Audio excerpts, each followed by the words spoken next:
이번에 엄청 많이 빠지셔가지고. 제가 많이 오늘 빠졌어요? 빠지셔서. 네. 빠진 게 느껴져요? 그 영상 보면 그렇더라고요. 근데 이게 4%밖에 안 빠졌어요, 체지방률이.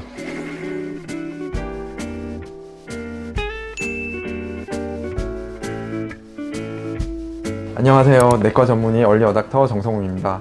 오늘 준비한 내용은 지난번에 리브레 2를 착용하면서 여러 가지 식단 조절을 했었는데요. 처음 일주일간은 그래프가 굉장히 안 좋았고 모양이 안 좋았는데 그 다음 일주일간은 나름 적응을 해서 어떤 음식을 피해야 되는지 다 알기 때문에 그런 음식들을 피하고 나서 그래프가 되게 고르게 나왔었습니다. 그 결과 인바디 결과가 굉장히 좋아졌다는 것을 보여드리고 싶어서 오늘 이 주제로 말씀드릴까 합니다.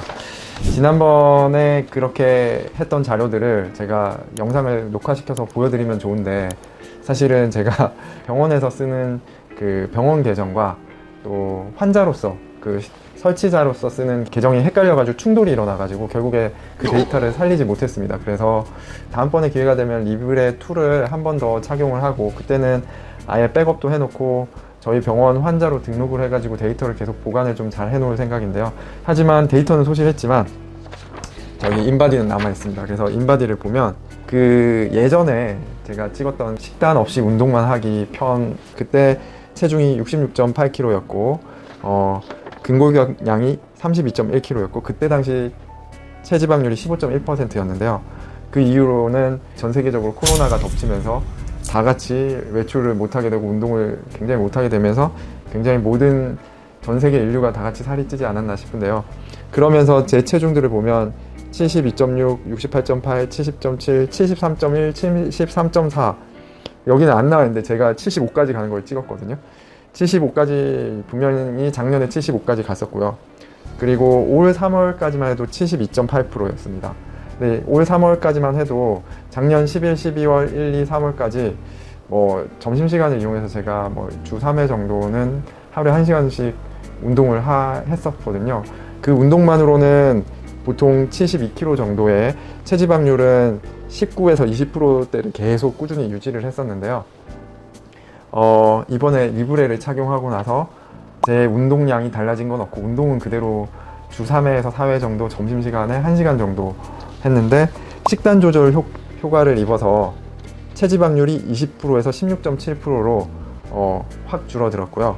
근골격량은 오히려 32.7에서 33.2로 올라갔습니다. 그래서 그동안 쭉 체지방률이 19에서 20% 유지하던 게 그냥 리브레 설치 후에 16.7%로 확 떨어졌고 이번에는 운동에 대한 정도는 유지한 상태에서 식단 조절만으로 얼마나 떨어졌는지 봤더니 식단 조절만으로 3.3%의 체지방률 감소가 보였습니다.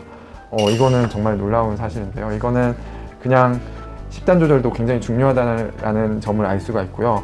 그리고 리브레가 식단 조절을 하도록 만든 건 아닌데 저도 이제 양심이 있는지라 리브레를 보고 그래프를 보면서 무의식적으로 이 그래프를 좀 예쁘게 만들고 싶다는 생각 때문에 그리고 그래프에서 피크 치는 음식들을 다 가려서 먹고 나서 약간 탄수화물 중독이라든지 공허함, 탄수화물이 더 땡기고 이런 것들이 좀 많이 줄어들면서 아무래도 전반적으로 음식을 좀 적게 먹게 되고 그러면서 좀 더 건강한 식단 위주로 가져갔더니 이런 놀라운 변화가 생겼습니다.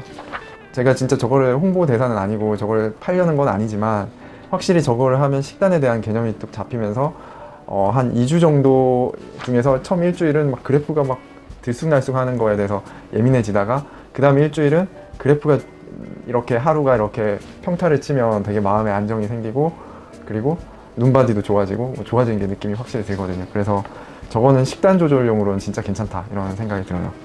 그래서 제가 말씀드리고 싶은 것은 운동량이 똑같더라도 식단 조절을 굉장히 건강한 식단으로 하시면 이렇게 체지방률이 급격히 2주 만에 많이 빠질 수 있다는 걸 알려드리고 싶습니다. 제가 아침에 제 와이프가 샐러드 그리고 토마토, 계란 이런 것들을 잘 준비를 해주는데요.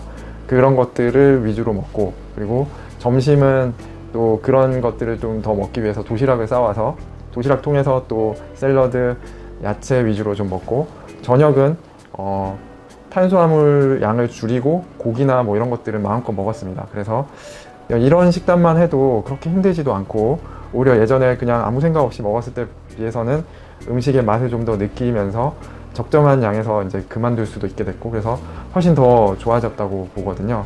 그래서 저처럼 이렇게 식단 관리를 좀 하시면 운동량을 더 늘리지 않고도 근력량이, 근육량이 더 늘고 체지방은 줄고 몸에 더 좋은 변화가 일어난다는 말씀을 드리고 싶습니다. 점심시간에 이제 그냥 일반적인 식사에서는 좀 가려 먹기 힘드니까 이렇게 도시락을 준비하셔서 보냉백에 아이스팩을 넣고 도시락을 만들어 가지고 야채 샐러드 위주로 해서 점심 식사를 하시면 분명히 그 탄수화물이 들어와서 그 당이 올라가면 그 당을 낮추기 위해서 인슐린이 나오고, 또 급격히 떨어진 당은 또 다시 허기 증가, 배고픔을 일으키고, 이런 것들이 무한 반복되는 것이 확실히 좀 많이 잦아들기 때문에 야채 샐러드 그리고 고단백 식사 위주로 하시고 탄수화물 섭취를 좀 많이 줄여보시는 것도 좋은 방법일 것 같습니다. 제가 흰쌀밥은 안 먹었는데요, 현미밥은 반 공기 정도는 먹었고요. 그리고 앞서 영상에서 말씀드린 것처럼 고구마를 굉장히 좋아했는데, 구운 고구마는 정말로 GI 지수가 굉장히 많이 올라가서 고구마 조리 방법을 바꾸시는 게 좋겠고, 탄수화물은 야채에도 굉장히 많기 때문에 충분히 드시면 좋겠습니다. 그렇다고 여기서 주의해야 될 점은 탄수화물 아예 안 드시는 거는 그닥 바람직하지 않고요.